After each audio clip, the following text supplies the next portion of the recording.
ഇതുപോലത്തെ രണ്ട് അടിമ ഭക്തന്മാർ കോൺഗ്രസ്സുകാർക്കും കൂടെ ഉണ്ടായിരുന്നെങ്കിൽ എത്ര നന്നായിരുന്നു നിങ്ങൾ ചിന്തിച്ചിട്ടുണ്ടോ? ഞാൻ ആലോചിച്ചിട്ടോ? ഇതുപോലത്തെ രണ്ട് വെളുപ്പിക്കൽസ് ഉണ്ടായാൽ മതിയായിരുന്നു. അല്ലെങ്കിൽ ഇപ്പോൾ BJP-നെ നമ്മളിങ്ങനെ അല്ലെങ്കിൽ സംഘികളെ ഇങ്ങനെ വെളുപ്പിച്ചുകൊണ്ടിരിക്കുന്ന പോലെ കോൺഗ്രസ്സുകാർക്കും ബാക്കി മറ്റു പാർട്ടിക്കാർക്കും ഒക്കെ ഇതുപോലത്തെ രണ്ട് അടിമകൾ ഉണ്ടായിരുന്നെങ്കിൽ എന്തെങ്കിലുമൊക്കെ സംഭവിക്കുമോ എന്ന് നമ്മൾ ചിന്തിച്ചെങ്കിൽ വെറുതെ കേട്ടോ. കാരണം കോൺഗ്രസ്സുകാർക്ക് സംഘികളെ പോലെ അല്ലല്ലോ, ബുദ്ധി വിവരമൊക്കെ ഉണ്ടല്ലോ കോൺഗ്രസ്സുകാർക്കും നമ്മുടെ നാട്ടിലെ മറ്റു പാർട്ടിക്കാർക്കൊക്കെ. അതുകൊണ്ട് ഇതുപോലത്തെ അടിമകൾ എത്രയൊക്കെ വെളുപ്പിച്ച് കഴിഞ്ഞാലും അത് വിശ്വസിക്കാൻ അല്ലെങ്കിൽ അത് കേട്ട് കണ്ണടച്ചല്ലേ കൈയടിച്ച് വള്ളി ട്രൗസർ കള്ളി ട്രൗസർ കാവി ട്രൗസർ ഇട്ട് തുള്ളാൻ സംഖ്യകൾ തന്നെ വേണം. അതിൽ വേറെ രക്ഷയില്ല.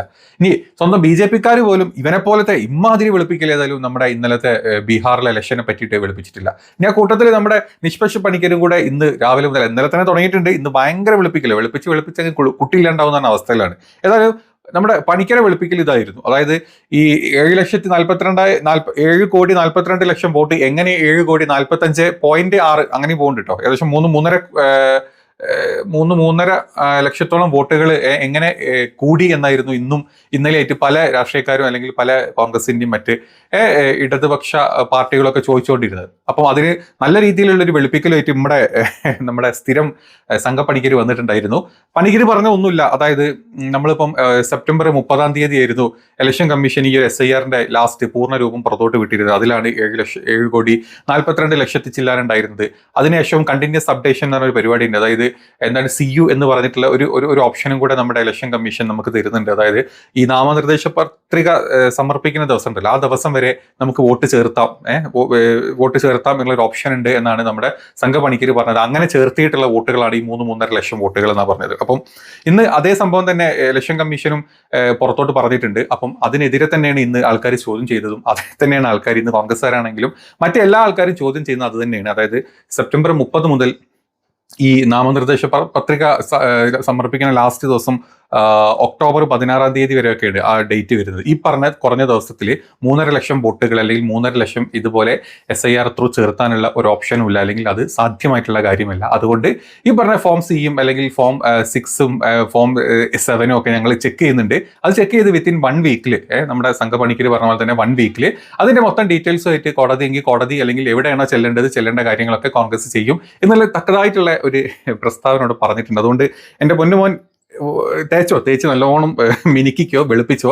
പക്ഷേ ഇത് എൻ്റെ വർത്താനം കേട്ടിട്ട്, അതായത് ഇവന്റെ വർത്താനം കേട്ടിട്ട് കൈയടിക്കുന്ന സംഖ്യകൾ അപ്പുറത്തോട്ട് നോക്കില്ല. അതായത് അവരുടെ അവസാന വാക്ക് ഒന്ന് ഗോദി മീഡിയ, പിന്നെ വാട്സപ്പ് യൂണിവേഴ്സിറ്റി, പിന്നെ ഇവനെ പോലത്തെ നമ്മുടെ ഇവനെ പോലത്തെയൊക്കെ കുറച്ച് യൂട്യൂബേഴ്സ്. അതിനപ്പുറത്തോട്ട് എന്താ നടക്കുന്നതെന്ന് അവർക്ക് അറിയില്ല. അവരുടെ ലോകം അത്രയേ ഉള്ളൂ, ചുരുങ്ങിപ്പോയതാണ്. അതായത് ഈ നമ്മുടെ തലച്ചോറില്ലല്ലോ, ഈ ചാണം കൊണ്ട് ചിന്തിക്കുമ്പം ചിന്തയുടെ അളവ് കുറച്ച് കുറവായിരിക്കും. അപ്പൊ അതുകൊണ്ട് ചിന്ത അത്രയേ ഉള്ളൂ. അപ്പൊ അതിന്റെ ഡീറ്റെയിൽസ് പുറത്തു വരും. മോനൊന്ന് വെയിറ്റ് ചെയ്യും. ഇങ്ങനെ വല്ലാണ്ടങ്ങ് വെളുപ്പിക്കല്ലേ, ബാക്കി ന്യൂസും കാണുന്നുണ്ട്. അവിടെ നിൽക്ക്. ഇനി ഇപ്പുറത്തുള്ള ഈ മനുഷ്യൻ എന്ന് പറയാൻ പറ്റില്ല, ഈ മലം അങ്ങനെ പറയല്ലേ.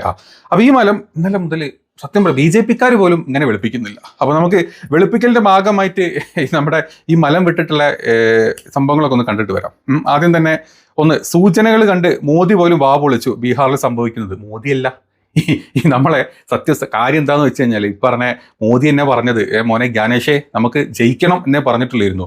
ജ്ഞാനേഷ് മറ്റേ ജഗദീഷ് കാണുന്ന പോലെ കുറച്ച് ഓവറാക്കി, അപ്പോൾ കുട്ട ഓവറാക്കി ചളമാക്കല്ലേ എന്ന് പറഞ്ഞ അതേ അവസ്ഥയായിരുന്നു നമ്മുടെ ജ്ഞാനേഷ് കുമാരൻ അങ്ങ് ഓവറാക്കി ചളമാക്കി കൊടുത്തു. അതായത് ഒരു 100-150 സീറ്റേ നമ്മുടെ മോദിജി പറഞ്ഞിട്ടുള്ളൂ. അതാണ് ആ സ്ഥാനത്ത് 203-204 സീറ്റ് എന്ന് പറയുമ്പോൾ മോദിന്റെ മൂത്താപ്പ വരെ വാ പൊളിച്ചു. അതാണ് നടന്നത്. അപ്പൊ അത് അങ്ങനെ ഒന്ന് വെളുപ്പിച്ചാണ് ഇന്നലെ നമ്മുടെ മലനാടൻ സ്റ്റാർട്ട് ചെയ്തത്. പിന്നെ അങ്ങോട്ട് മലനാടന്റെ വമ്പൻ പ്രസ്താവനകളായിരുന്നു.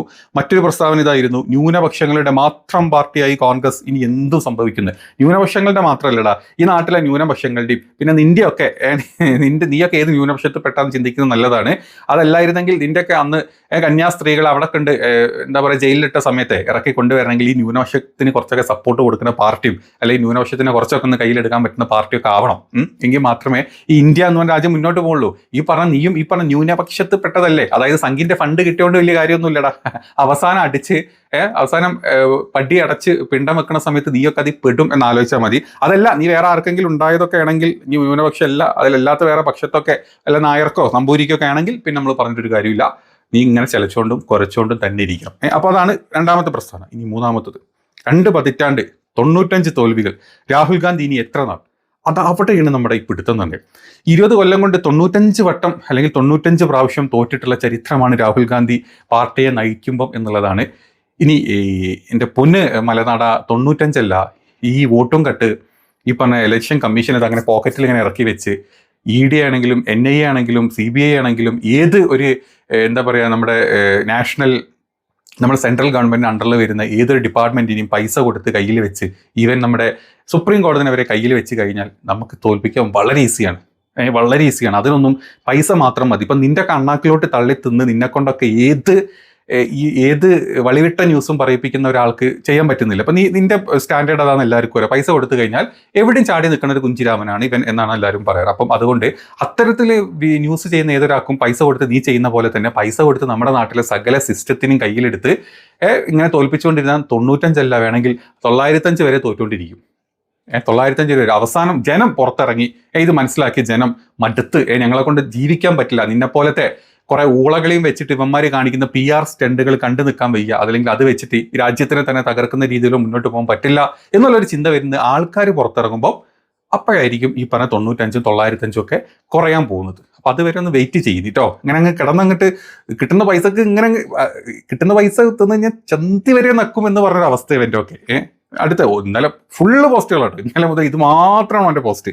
അടുത്ത പോസ്റ്റ്, ബീഹാറിൽ നമ്മൾ തോറ്റുപോയത് എങ്ങനെ, കേൾക്കേണ്ട 3 വിശകലനങ്ങൾ ഏതാണെങ്കിലും ഇത് തന്നെ. അതിൽ 3 ബീഹാറിൽ തോൽക്കാനുള്ള ഒരു കാര്യം വോട്ട് കട്ടു, രണ്ടാമത്തെ കാര്യം വോട്ട് കട്ടു, മൂന്നാമത്തെ കാര്യം വോട്ട് കട്ടു. അത് SIRൽ പേര് വെട്ടിയിട്ടാണെങ്കിലും വേണ്ടില്ല, SIRൽ ഇവനൊക്കെ തോന്നിയ ആൾക്കാരെ കുത്തി കയറ്റിയിട്ടാണെങ്കിലും വേണ്ടില്ല, അവിടുത്തെ ന്യൂനപക്ഷങ്ങളുടെ വോട്ട്, അത് മുസ്ലിമരും യാദവരും വോട്ട് എത്രത്തോളം കുറയ്ക്കാൻ പറ്റുമോ ഓരോ ബൂത്തിൽ അത്രത്തോളം വോട്ട് കുറയ്ക്കുകയും ചെയ്തിട്ടുണ്ട് എന്നുള്ളത് പച്ചവെള്ളം പോലെ അറിയാം. പിന്നെ ഏതൊക്കെ രീതിയിൽ മറ്റ് കക്ക EVMലാണെങ്കിലും വേറെ എവിടെയൊക്കെ എന്തൊക്കെ കക്കാൻ പറ്റുമോ അതൊക്കെ കട്ടിട്ടുണ്ട് എന്നുള്ളത് നമ്മൾ വിത്ത് പ്രൂഫ് കഴിഞ്ഞ വീഡിയോകളിൽ കണ്ടു. അപ്പം ഇതാണ് അവൻ്റെ അടുത്ത വീഡിയോക്കുള്ള ഉത്തരം. ഞാൻ ഷോർട്ട് ചെയ്ത് പറഞ്ഞു പോട്ടോ. ഇവൻ ഇങ്ങനെ 10 മിനിറ്റ് വെച്ച് വീഡിയോ ഇട്ടുകൊണ്ടിരിക്കുകയാണ്.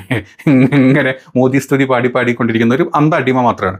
അടുത്തത് ഇതായിരുന്നു, വോട്ടുചോരി വിട്ട് കേരളവും ഇനി നന്നാവാൻ ദേശാഭിമാനി മാത്രം. അതൊന്നുമില്ല, വോട്ടുചോരിയുടെ കാര്യം ഇന്ന് ദേശാഭിമാനി മാത്രമേ പേപ്പറിൽ കൊടുത്തിട്ടുള്ളൂ. ബാക്കിയുള്ള ഒരു മഞ്ഞ മാപ്ര പത്രങ്ങളും ഒരു വാ തുറന്നിട്ടില്ല. എല്ലാത്തിൻ്റെയും ഇത് കൂട്ടിട്ടൊക്കെയായിരുന്നു ഇന്നലെ വരെ. അല്ലെങ്കിൽ തോൽക്കുന്നതിന് മുമ്പ് വരെ വോട്ടുചോരി ഉണ്ട്, രാഹുൽ ഗാന്ധി അടിച്ചു കയറുമെന്ന് പറഞ്ഞ ഒരു വേട്ടാവളിയും പത്രങ്ങളും ഇന്ന് അതൊന്നും കൊടുത്തിട്ടില്ല. ഇന്ന് ഫുൾ മോദി സ്തുതി മാത്രമേ പാടിയിട്ടുള്ളൂ എന്നുള്ളതും സത്യമാണ്. അത് ദേശാഭിമാനി മാത്രമേ എന്തെങ്കിലും ഒന്ന് വാ തുളിച്ചിട്ടുള്ളൂ. അതാണ് ഇതിനുള്ള ഉത്തരം. പിന്നെ അടുത്തതായിരുന്നു ന്യൂനപക്ഷങ്ങളുടെ ചുവപ്പ് പറഞ്ഞു, ലാലു സാമ്രാജ്യം തകർത്തു, രാഹുലിന്റെ സ്വപ്നങ്ങളും അല്ലെങ്കിൽ ഈ പറഞ്ഞ സ്ഥലത്തെ നമ്മുടെ ബീഹാറിന് നമുക്കൊരു സോഷ്യലിസ്റ്റ് പാർട്ടികൾക്ക് എപ്പോഴും വാല്യൂ കൊടുക്കുന്ന സ്ഥലമാണ്. അതിനിപ്പോൾ JDU ആണെങ്കിലും RJD ആണെങ്കിലും ഒക്കെ സോഷ്യലിസ്റ്റ് പാർട്ടികളാണ്. അത് കൂട്ടത്തിൽ എന്താ പറയുക, നമ്മുടെ JDU ഈ പറഞ്ഞ തീവ്ര വലതുപക്ഷ പാർട്ടി BJPയുടെ കൂടെ പോയെങ്കിലും ബേസ് ഒക്കെ ഇതാണ്. അപ്പോൾ അവിടുത്തെ ചോപ്പ് വിട്ടു, അല്ലെങ്കിൽ അവിടെ ആകെ ഉണ്ടായിരുന്ന CPIMLന്റെ സീറ്റ് പോയി എന്നും പറഞ്ഞ കാര്യമില്ല. ചോപ്പ് വിട്ടു എന്നൊന്നും പറയാൻ നമുക്ക് പറ്റൂല. ചോപ്പൊക്കെ അവിടെ തന്നെ ഉണ്ടടാ. നമ്മളൊക്കെ അറ്റ്ലീസ്റ്റ് കയ്യിലുള്ള ചോരനല്ലേ ഒഴുകുന്നത് അല്ലേ. അപ്പോൾ മനുഷ്യന്മാരാകുമ്പം കുറച്ചൊക്കെ ഒരു ഉളുപ്പുള്ള മനുഷ്യന്മാരാകുമ്പോൾ തോറ്റതിൻ്റെ ഒരു അടിസ്ഥാനം എന്താണെന്ന് എല്ലാവർക്കും അറിയാം. അപ്പോൾ ചോപ്പൊന്നും ആരും ഇടാൻ പോകുന്നില്ല, പച്ചയാരും ഇടാൻ പോകുന്നില്ല. ആൾക്കാർ വിടാൻ പോകുന്നത്, ആൾക്കാർ ഒരു കാലത്ത് മനസ്സിലാക്കും ഞങ്ങളൊക്കെ ചെയ്ത വോട്ട് പറ്റിച്ച് നിന്നെപ്പോലത്തവന്മാർ അതിനെ വെളുപ്പിച്ചുകൊണ്ടിരിക്കുന്നത് മനസ്സിലാകുമ്പം ചുവപ്പൊക്കെ തിരിച്ചു വരും, പച്ചയൊക്കെ തിരിച്ചു വരും. അതിനുള്ള കുറച്ചൊരു സമയം, ഒരു ഇടയിലുള്ളൊരു മോശകാലമുണ്ട് അല്ലേ. ആ കാലം മാറിക്കഴിഞ്ഞാൽ രാഹുലിൻ്റെ രാഹുകാലമൊക്കെ മാറി നല്ല കാലം വരും. ഈ നാട്ടിലെ ജനങ്ങൾക്ക് നല്ല കാലം വരും. അന്ന് നിനക്കൊക്കെ രാഹുൽ ഗുളികൻ്റെ മേലിൽ ചൊവ്വയൊക്കെ കയറിയിരിക്കും. അന്ന് നീയൊക്കെ പഠിക്കും. മക്കളൊക്കെ ഉള്ളതല്ലേ, വരട്ടെ. അടുത്തത്, കാവിക്കൊടുങ്കാറ്റിൽ വീണ് കോട്ടകൾ, RSS യുഗത്തിന്റെ തുടക്കമാണെന്നാണ് പറയുന്നത്. ഏതാണെങ്കിലും കഴിഞ്ഞ 100 കൊല്ലമായിട്ട് RSS ഇവിടെ ഉണ്ടല്ലോ അല്ലേ. RSS ഇവിടെ ഉണ്ട്. കഴിഞ്ഞ ഒരു 10 കൊല്ലമായിട്ടാണ് ഈ പറഞ്ഞ RSSും അല്ലെങ്കിൽ ഈ BJPയും ആൾക്കാരെ പറ്റിച്ച് നിർവഹിക്കില്ല. വോട്ട് കട്ടിട്ടും പൈസ കൊടുത്തിട്ടും നമ്മുടെ കംപ്ലീറ്റ് സിസ്റ്റത്തിന് കയ്യിൽ വെച്ചിട്ടും മാത്രം സപ്പോർട്ടോട് കൂടി പോകുന്നൊരു പാർട്ടി. അല്ലാതെ ഒരു വികസനം പറയാനോ ഒരു നല്ല കാര്യം പറയാനോ അല്ലെങ്കിൽ വേറെ എന്തെങ്കിലും മനുഷ്യന്മാർക്ക് ചെയ്യാൻ പറ്റുന്ന മനുഷ്യത്വപരമായിട്ടുള്ളൊരു കാര്യം പറഞ്ഞിട്ട് വോട്ടെടുക്കാനോ ഈ നായ്ക്കാട്ടങ്ങൾക്ക് പറ്റിയില്ല. നമുക്ക് എല്ലാവർക്കും അറിയാം അല്ലേ.